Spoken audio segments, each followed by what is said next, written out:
क्या हम जो हमारे दर्शक हैं हम लोग भी चाहते हैं कि चश्मा हम ना पहने, तो हम चश्मा किसी को लग गया है तो हम लेज़र आई करेक्शन से कैसे हम चश्मा उतार सकते हैं, कितना सेफ है, इसके पैरामीटर्स क्या हैं, थोड़ा सा इसके बारे में बताइए। देखिए, लेज़र विजन करेक्शन अगेन उसमें हिंदुस्तानी का हाथ है।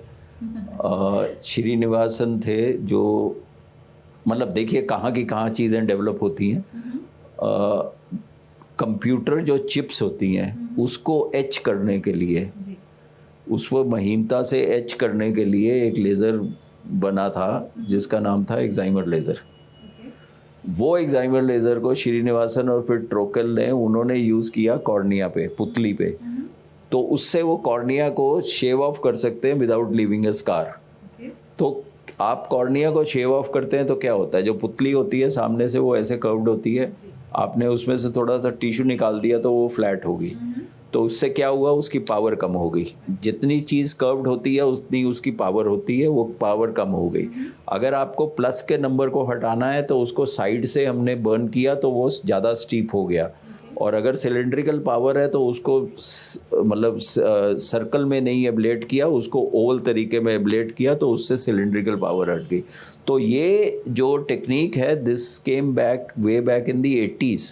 सो 40-50 साल हो गए हैं इस टेक्निक को, और ये इम्प्रूव करती रही है। सो बेसिकली हम लोग लेजर टेक्निक से हम लोग कॉर्निया के जो शेप को हम मॉडिफाई करते हैं, परमानेंटली ऑल्टर कर रहे हैं। अच्छा, लेकिन अगर हमने परमानेंटली ऑल्टर कर दिया तो कई बार ऐसा सुनने में आता है कि उसके बावजूद 40 के बाद चश्मा पहनना ही पड़ता है। वो दो अलग अलग चीज़ें हैं। सबसे पहले let us talk of people between से 18 to 40 और 45 व्हाटएवर, मतलब जो ये जो आप कह रहे हैं कि चश्मा पढ़ने के लिए पहनना पड़ता है, that is another refractive error जिसको हम प्रेस बायोपिया कहते हैं।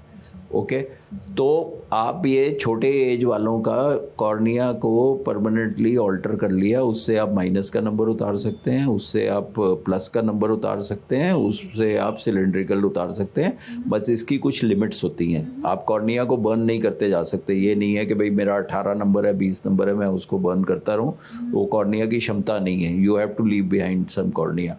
उसके लिए एक और टेक्निक है जिसको हम इम्प्लांटेबल कॉलिमर लेंस कहते हैं, जिसमें हम ओरिजिनल लेंस जो इंसान का होता है उसको निकालते नहीं हैं, बट उसके ऊपर एक और लेंस डाल देते हैं। जैसे कॉन्टैक्ट लेंस तो आप कॉर्निया पे लगा के सुबह डाल के शाम को निकालते हैं, इसमें ये लेंस जो है आप आई के अंदर परमानेंटली प्लेस कर सकते हैं। It's a reversible thing, the doctor can take it out surgically, but this is a lens which can treat again minus cylindrical and plus power. तो ये इम्प्लांटेबल लेंस है, और हम इन दोनों टेक्निक्स को जोड़ भी सकते हैं।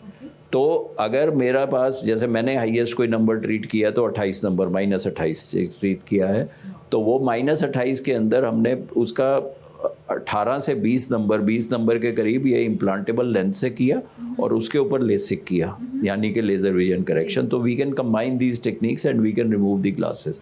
तो ये तो रहा आपका जो, जिसके अंदर बच्चों के अंदर या यंगर एज के अंदर, मैं कहूँगा अडल्ट्स में हम ये परमानेंटली ऑल्टर करके हटा सकते हैं। और ये for life long? This normally is stable.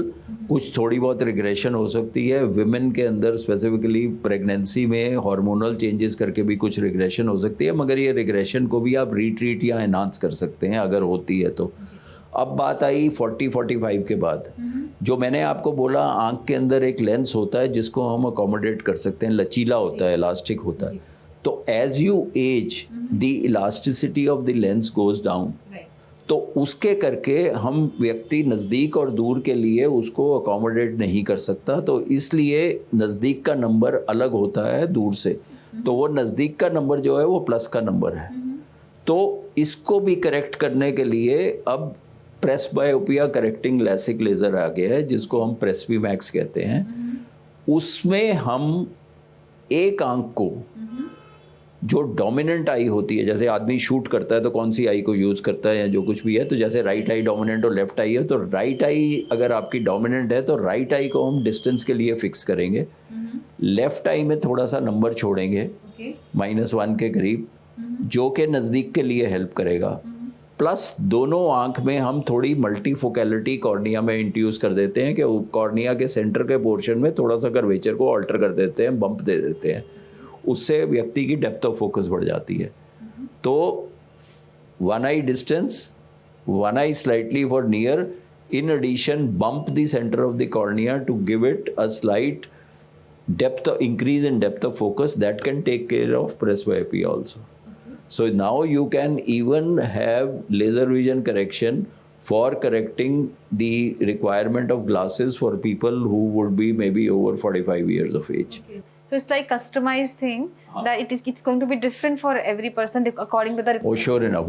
According to the requirement and according to what वो patient उसको tolerate कर रहा है, कितना नंबर तो छोड़ जैसे सकते कि हैं. जो लेजिक सर्जरी है हमारी, क्या ये कोई भी इंसान करा सकता है या कुछ इसकी भी कहेंगे कि पात्रता है कि यही करा सकता है और ये नहीं करा सकता है? इसमें काफ़ी डिटेल्ड एग्जामिनेशन करना पड़ता है. जो आई का कॉर्निया है, क्योंकि हम कॉर्निया के ऊपर ट्रीट कर रहे हैं तो उसकी पर्टिकुलर थिकनेस ऑफ कर्वेचर होती है. कुछ ऐसी बीमारियां होती हैं जिसमें कर्वेचर ऑल्टर्ड होता है कॉर्निया का, जैसे केराटोकोनस का मैंने जिक्र किया था.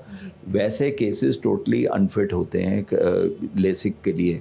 मगर अगर कॉर्निया थिन है या नंबर हाई है तो उस केस में हम ICL की तरफ चले जाते हैं, जिसमें कि हम लेंस इम्प्लांट कर देते हैं.